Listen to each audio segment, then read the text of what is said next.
Hello students, एक नई problem के साथ हम आ गए हैं। इस प्रॉब्लम में पी क्यू और आर एस दो प्लेन मिरर हैं। पी क्यू और आर एस दोनों एक दूसरे के पैरेलल लगे हुए हैं। अब एक incident ray A B mirror P Q पे स्ट्राइक करती है at point B.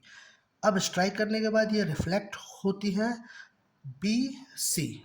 Reflected ray क्या हो जाएगी आपकी बी सी, और ये रिफ्लेक्टेड रे स्ट्राइक करती है मिरर आर एस पे एट पॉइंट सी। देन फिर से रिफ्लेक्ट होती है सी डी के डायरेक्शन में। तो हमें ये प्रूफ करना है कि A B parallel to C D. इसे प्रूफ करने के लिए हम एक इम्पॉर्टेंट लॉ का यूज़ करते हैं, that is law of reflection. Law of reflection ये है कि incident angle is equal to reflected angle. Incident angle की वैल्यू रिफ्लेक्टेड एंगल की वैल्यू के इक्वल होती है। थोड़ा सा यहाँ पर समझ लें ध्यान से। यदि ये मिरर लगा हुआ है और ये इंसिडेंट रे आई इस पे, तो ऑब्वियसली ये रिफ्लेक्ट होकर वापस जाएगी। और यदि इस पॉइंट ऑफ इंसिडेंट में हम एक परपेंडिकुलर ड्रॉ करते हैं तो ये कहलाता है इंसिडेंट एंगल और ये कहलाता है reflected angle. Law of reflection के अकॉर्डिंग आई की वैल्यू आर के इक्वल होती है। It is law of reflection. इसका यूज हम यहाँ पर करेंगे। अब देखिए, इस प्रॉब्लम को सॉल्व करने के लिए कुछ कंस्ट्रक्शन हमने यहाँ पर किया है। पी क्यू मिरर के परपेंडिकुलर एक लाइन खींची है बी एम, और आर एस मिरर के परपेंडिकुलर एक लाइन खींची है सी एन। ये दोनों P Q is perpendicular to BM and RS perpendicular to CN, and we know PQ parallel to RS. So obviously ये दोनों लाइनें पैरेलल हैं तो इनके परपेंडिकुलर भी पैरेलल होंगे। So B M parallel to C N. अब ये हो गया, तो ये दोनों पैरेलल लाइंस है।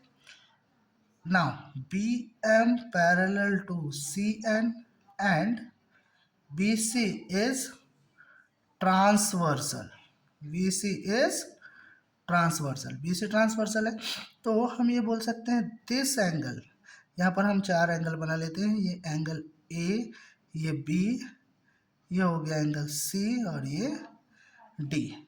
तो यहाँ पर angle B is equal to angle C होगा। क्यों? Alternate interior alternate interior angle. ठीक, आपने पढ़ा होगा कि दो पैरेलल लाइंस होती है और यदि एक ट्रांसवर्सल है तो उसके अल्टरनेट इंटीरियर एंगल्स इक्वल होते हैं। And according to law of according to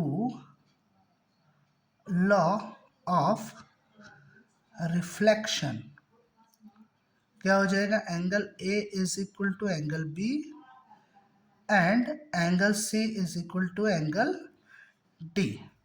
now यदि हम ये करते हैं angle A plus angle B, तो angle A plus angle B यदि हम करें तो ये हो जाता है पूरा angle A B C.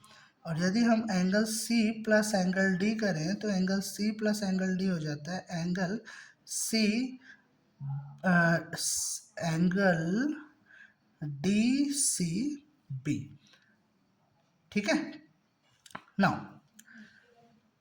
Angle A angle B, angle A angle B के इक्वल है, तो यहाँ पर क्या हो जाएगा? Two angle B. हम एक ही जगह पे भी रख सकते हैं, यहाँ पे कर देते हैं फिर से। Equation number 1 and equation number 2।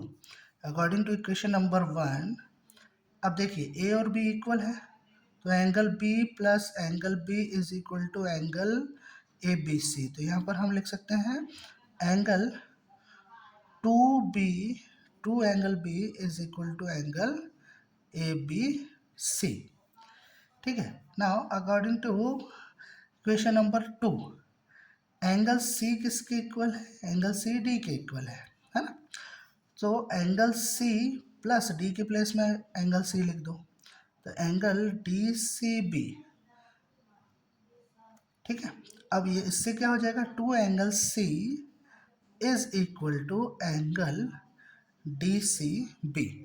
अब इसके हेल्प से हमें क्या मिल गया, angle B is equal to angle A B C divided by two, and angle C, इसके हेल्प से क्या मिल जाएगा, angle C is equal to angle D C B divided by two. अब देखिए यहाँ पे लिखा हुआ है angle B is equal to angle C, angle B C के इक्वल है तो ऑब्वियसली ये भी इसके इक्वल होगा, clear. Angle B is equal to angle C, ये ऑलरेडी हम प्रूव कर चुके हैं। So angle A B C divided by two is equal to angle D C B divided by two, clear. अब ये दो से हो गया, angle A B C is equal to angle D C B. अब फिर से इस डायग्राम में देखें तो angle A B C is equal to angle C D B, ये दोनों जो हैं ट्रांसवर्सल एंगल है, सॉरी ट्रांसवर्सल बोल रहे हैं, these are alternate interior angles, and we know if alternate interior angles are equal to each other, then lines will be parallel. So AB parallel to CD, hence proved. तो I hope कि आप लोगों को समझ में आ गया होगा। यदि नहीं समझ में आया है तो मुझे फिर से रिक्वेस्ट करें, मैं फिर से एक वीडियो बना के फिर से डाल दूँगा।